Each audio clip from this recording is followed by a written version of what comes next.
間對我哋咁好啊，咁啊有梗係有原因㗎啦，因為呢度有資源，有咩資源啊？有3種，第一金絲楠木有冇聽講過？有金絲楠木。而家喺北京故宮嘅太和殿仲有72條金絲楠木，當年全部喺度斬嘅，全部喺度斬嘅，一條值幾多錢啊？一條值27個億人民幣。哇！因為金絲楠木喎，一條木值20幾億喎。呢度唔係好多億，仲有56棵金絲楠木樹長咗成千年，3個人攬都攬唔晒。佢話金絲楠木喺度貴州呢度要旺盛出產，有藥材。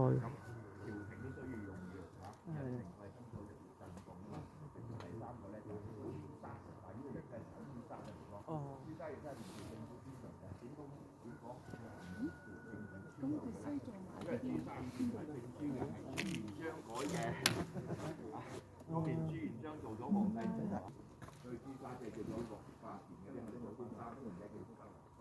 如果後期你推翻開嚟，做多2年嘅，你已經再將個名改成雷生或者和姓，係03。